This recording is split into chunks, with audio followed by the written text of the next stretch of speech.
Today I posted a question earlier on my Facebook page, and the question was, where does unconditional love end? And I posed the question not so much to have a right or wrong answer, but just to get you thinking a little bit.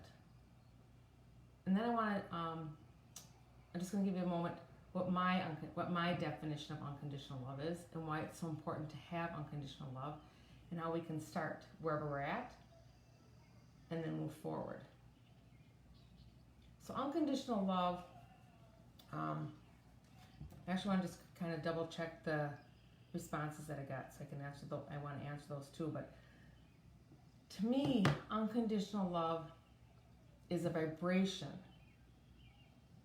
that you have within you that is readily available when you're in perhaps your most purest state of thought, or it's not even a thought, but when you're just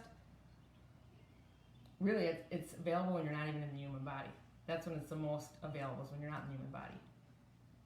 But unconditional love is not a feeling, it's a vibration.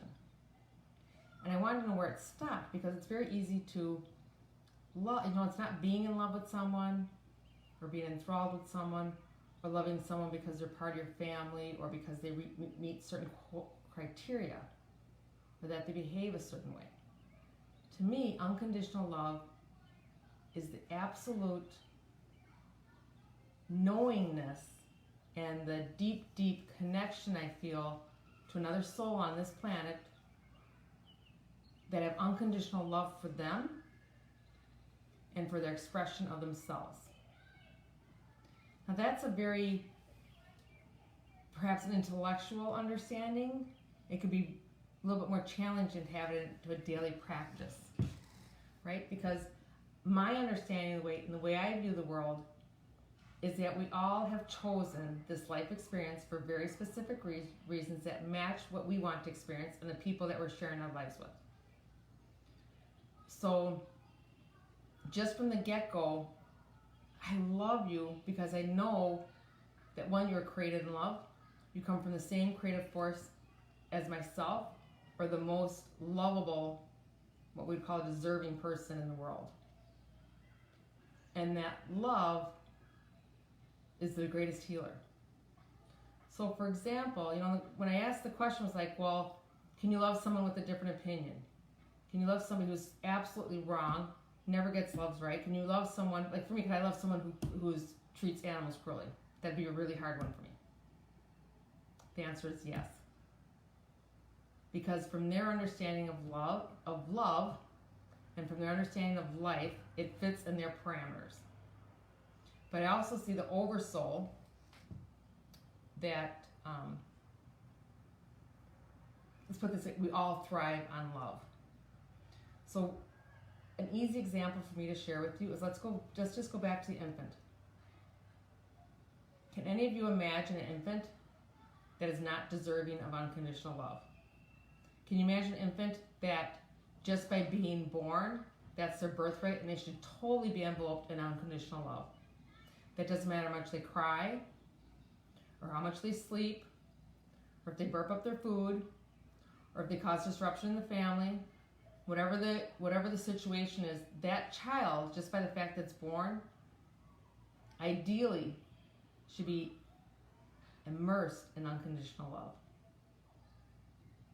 Should be cherished and honored and delighted.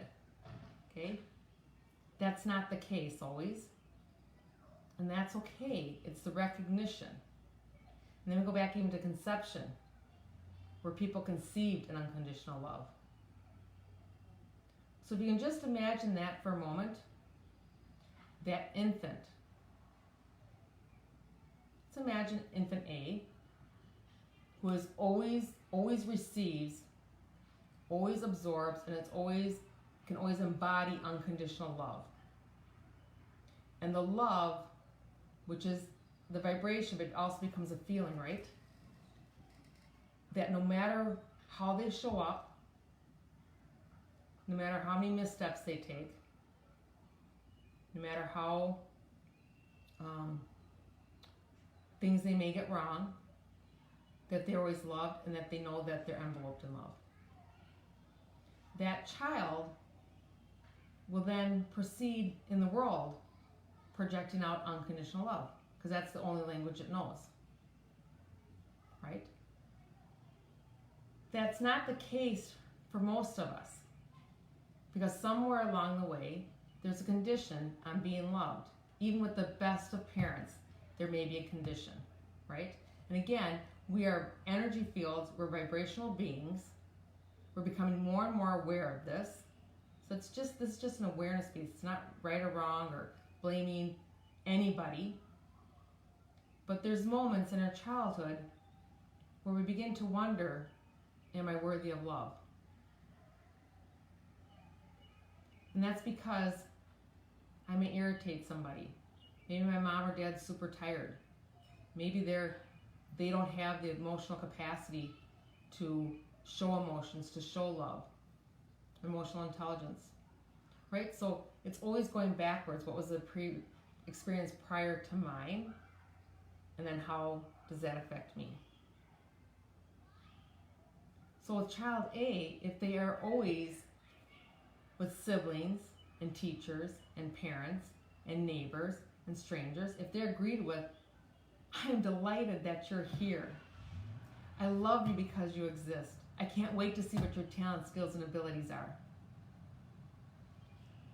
That is a very different experience than child, good evening, honey. Hi, Lorena. That is a very different experience than child B. Maybe that child was conceived in boredom, or irritation, or control, or something more extreme. And then that child's born, even to a loving family, right? Where for us who have been parents, we have those nights where you're just so dang tired. You might be annoyed with the kid, or you might be irritated, or you might just not have it in you, right? Because we're vibrational energy fields, that's an imprint on the kid. And again, it's not to blame or make anybody feel bad, because we've all had those moments. But it's just an awareness, okay? That's like in the really best situations. And that's just a little bit. It doesn't really cause great harm. We grow up to be, people that can function, and we can love one another. And we're what we would call not a burden on society. And we do receive love from others. But many times that love is conditional. It's how you perform. How do you make me feel? A lot of parents, when I work with people, we're looking for other people to fill us up. So if that child doesn't make me feel good, or my spouse doesn't make me feel good, or my boss doesn't make me feel good, it almost exasperates the feeling, that spot within you where you don't have unconditional love for yourself. And can you imagine a child who perhaps doesn't even recognize love without condition, or maybe doesn't even recognize love, right? If I ask 100 people what love is, I'm probably going to get, if not 50 different answers, I'm probably going to get 70 to 100 different answers. Because we all have our different perceptions, and we all have our different experiences. And it's okay to have restrictions on your love. But I encourage you to see where that is and why it is. And someone had made the comment, I hope I'm getting it exactly right, but we love conditionally according to who we're loving, right? That makes so much sense. I'm gonna love my brother different than I love my mom or my dad. I'm gonna love them different than I love my spouse or my children. I'm going to love them different than I love a friend, or love them different than I love a client or a stranger. But if you get down to the very basic, I'm not talking about the relationship with somebody. Hi, Renee. I'm not talking about the relationship or the feeling I have. Again, it's just it's deep in your soul. That love is like air.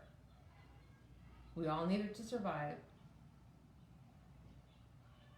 And the more love you have, the more you can, quote unquote, be a better part of society or be deserving of love. And it's really hard sometimes to love people when all you look at is the behavior or the outcome of the behavior. And right now we're seeing extremes. We're seeing people that are loving and compassionate and kind in the worst of situations. We're seeing people that the worst of them's coming out, where they can't express love. They can't act in a loving manner. Again, we're going back to soul history. Everything's coming back out. And it's like coming out almost as vomit. It's like projectile bombing, all this rage and anger and think of it. It's every single moment. Let's just say a whole soul experience is only 365 days, and not the thousands of years that it is, and billions of years that it is. If out of 365 days, out of that experience, if I was judged and given love according to my behaviors or according to how I acted, right? That's a short time, 365 days. So again, I'm going to go back to the infant. That infant, the first year of life that infant is embraced in love.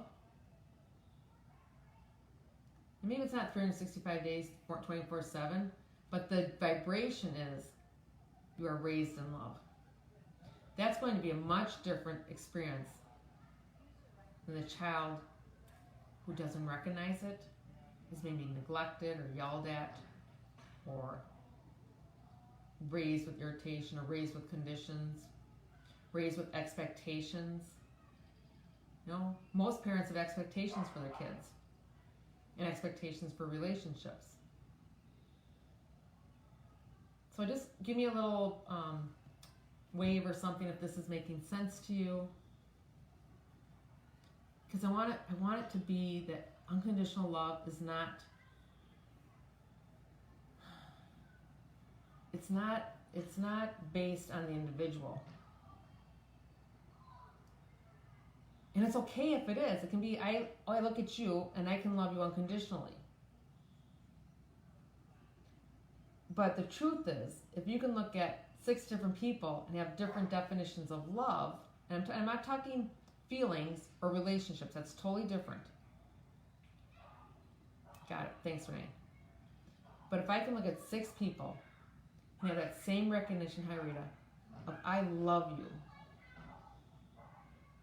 because I know that you have this is what you're created from, somewhere deep within you. It may be layers and layers and layers since you've been able to express love or receive love, but it's there. And even the most horrific people, if you look somewhere just in their own physical life right now, most likely there's been an experience where they've been able to show kindness or compassion or love or generosity. We're really complex people. We're multidimensional. We're multifaceted. We've had multiple experiences. So go back to your day. Go back in your own life, right?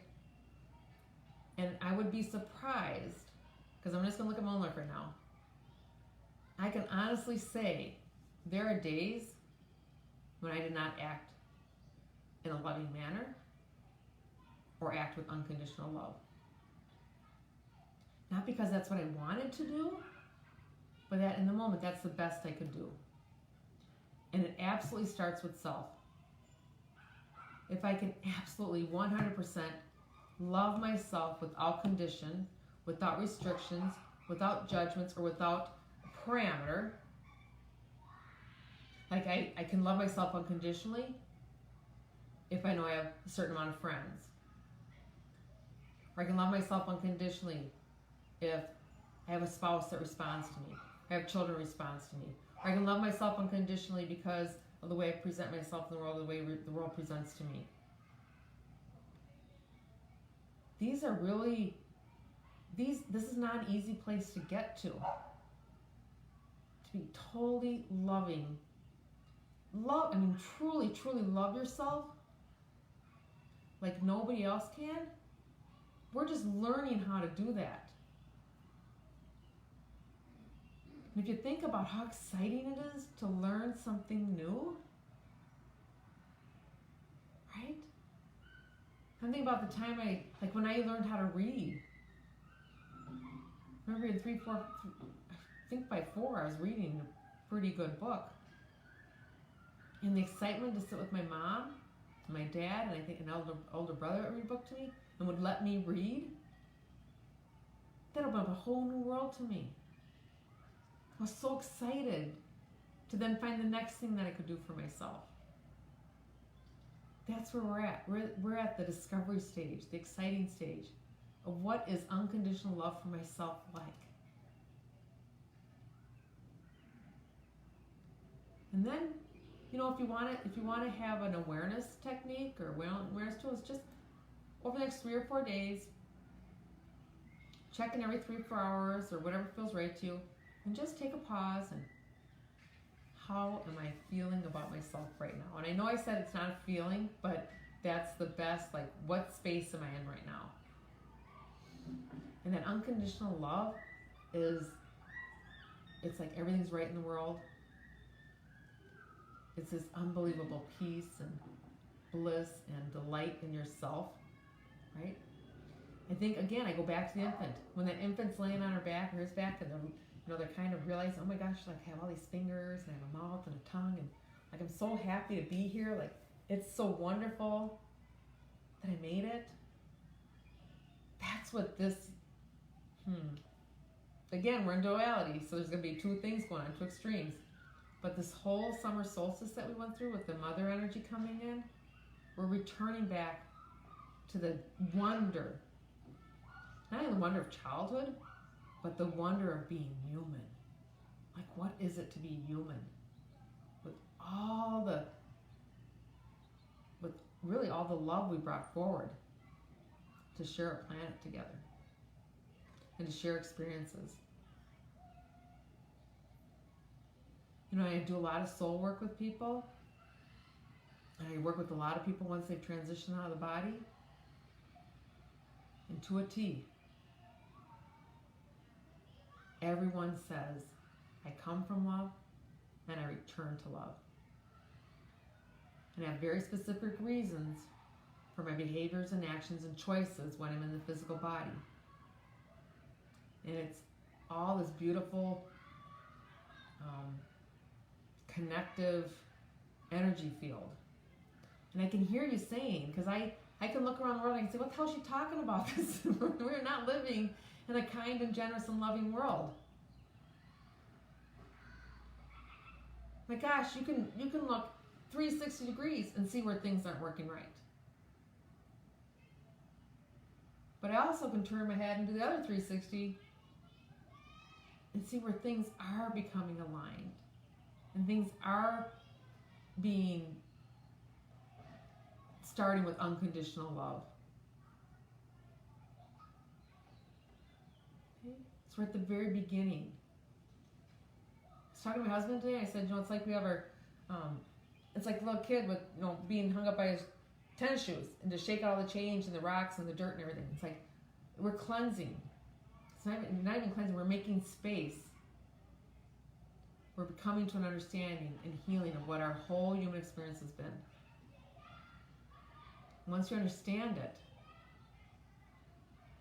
that most of this, for this life experience, and I mean the whole soul experience, whether you've been here once or 1,000 times or 100,000 times, part of the experience is, how do I recognize love when I'm so far removed from it? How do I recognize love when I'm not totally immersed in that vibrational field of just love?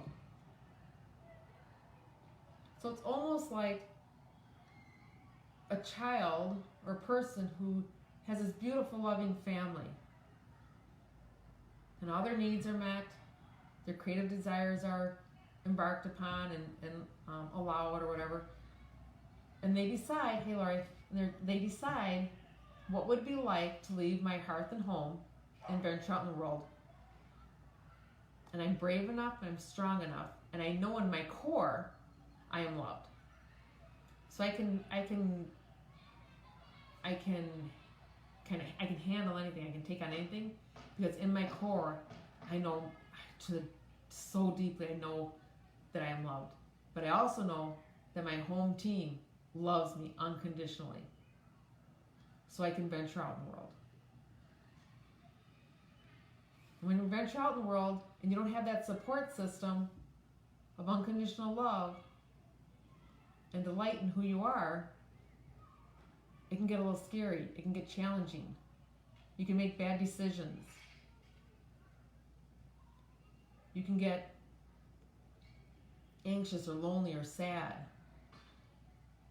Right? And when all these things kind of interfere with us feeling love or receiving love from another, our actions then come from that space of not being loved.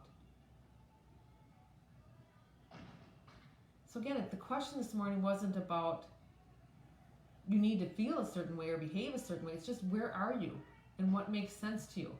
Again, if anything I'm saying to you makes sense, I'm grateful that it does. If it doesn't, that's cool too.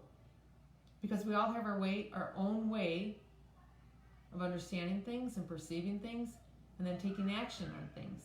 This whole year is such a transformative year. And going forward the next 2-3 years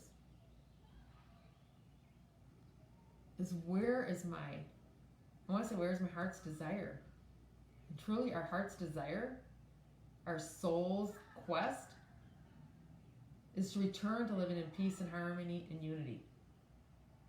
We are creating a bigger unified field right now.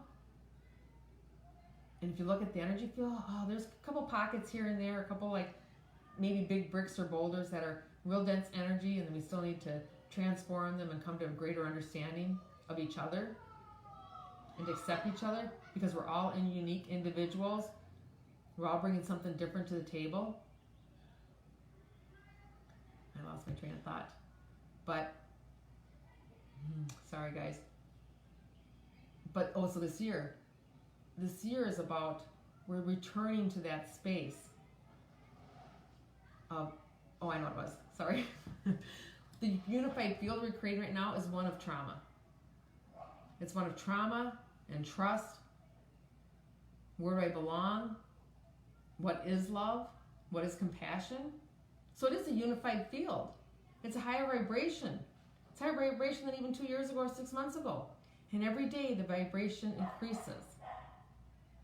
We may get a burst or a thunderbolt of really divisive energy or cruel behavior coming out or shocking. Something shocking may come forward. But you can't transform that which you can't see. And if you can't feel, it's the same thing, if you can't understand unconditional love for yourself, it's nearly impossible to deliver that to someone else. So start with, I love myself. I love myself unconditionally.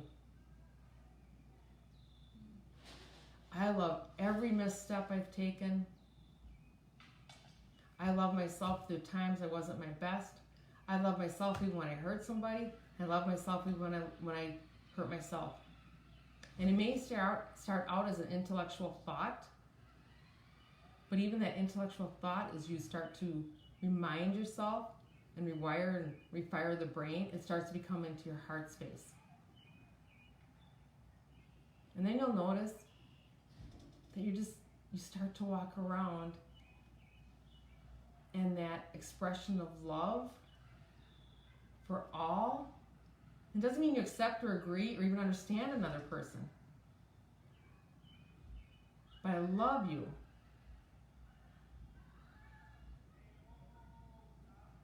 Because I truly see within you, I see myself.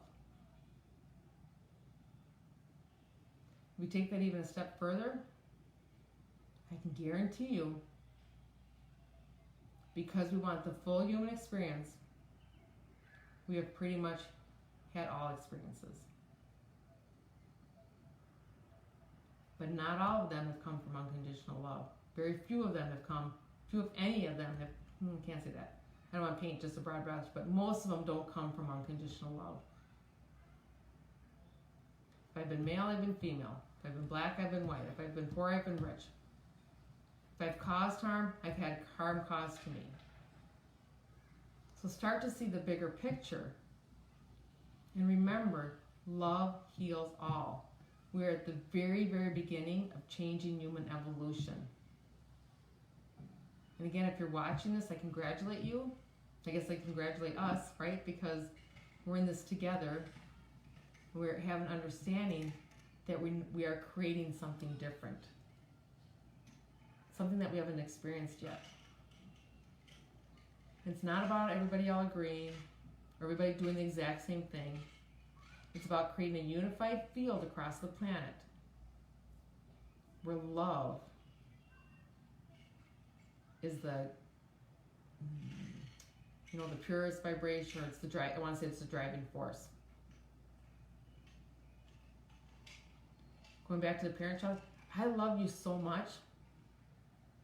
I'm going to try a bunch of different things. I love you so much that it's okay if what you do perhaps reflects badly on me. I love you so much that on your worst day, I love you and I don't judge you. It's not easy to do this. It's really hard to do this, especially when there's people that we consider are just vile and have no redeeming qualities, or like, how can you possibly go back to the infant? Just go back to the infant. Can you hold an infant? Or a puppy, whatever's in your frame of reference, right? Not everybody's a parent, or has nieces and nephews, or has an infant in their life, or a puppy. But go back, or maybe go back to your infancy. Where you actually just close your eyes for a minute. Go back to being the first time you were held by someone. Most likely you could have been a nurse or a doctor, but first time you're held by your mom. I do work where sometimes we do go back into the first time someone was held. A lot of souls are expecting their mom, who kind of ordered them and did conceive them in love. And sometimes you get a doctor who's tired, or a nurse who's crabby, or whatever. And it's an unexpected experience. It's a shock to the system. In the best situations, they're immediately put in the mama's arms, and they receive that love that they've been expecting. But it doesn't always happen that way. Talk to many souls who are like, man, they ordered me. My parents asked for me. They asked me to come into physical body and be part of the family. And I get here and they're like, why are you here? They have no time for me. They don't look at me with love. And again, we can go deeper into what each soul knows what they're going to experience, but I just want to keep it right now on unconditional love, because you know me, I can talk forever. But I just wanted to talk a little about the question today. It's okay if you have a boundary on unconditional love. It's okay if you don't understand unconditional love. If you don't get what I'm saying or don't believe what I'm saying, that's cool too. But when I tell someone that I love you, that comes from the depths of my soul, from the depths of my being. And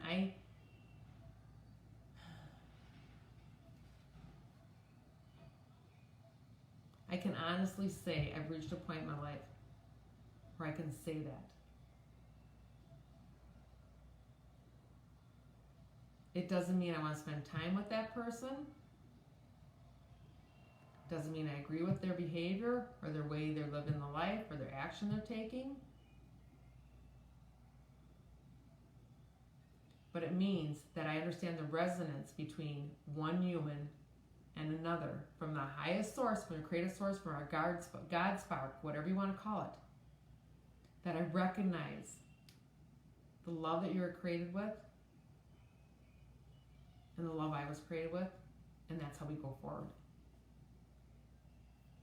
So if this makes sense to you, just really be aware.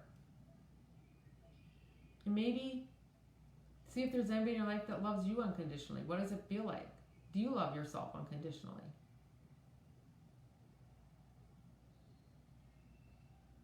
Some of us are really super lucky because we've had those people in our lives.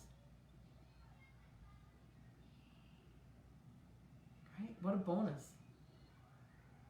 But look around the world. Not everybody gets that experience.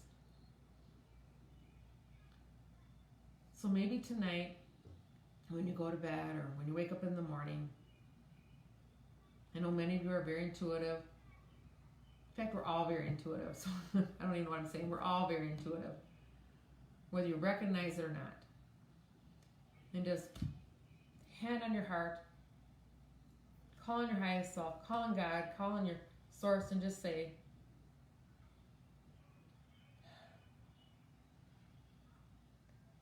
for my pure self, I extend love out to all. And teach me how to do this. I accept how to do this. I'm learning how to do this. And I'm part of the change. I'm recognizing and I'm declaring that I'm part of the change going forward. And maybe you just imagine, however you imagine love going out, right? It doesn't stop anywhere. It's like air. It just keeps flowing. There's so many people right now, they don't recognize love. So they may not embody it right now. But that's okay. I keep sending it. And I've seen it happen in my physical life, and I've seen it happen with clients and people I know, is the more I send love to those, and it's not my job, but it's just like something I do as part of my practice every day as I send love out to the world. I see changes in people. I see changes in my family, or clients, or,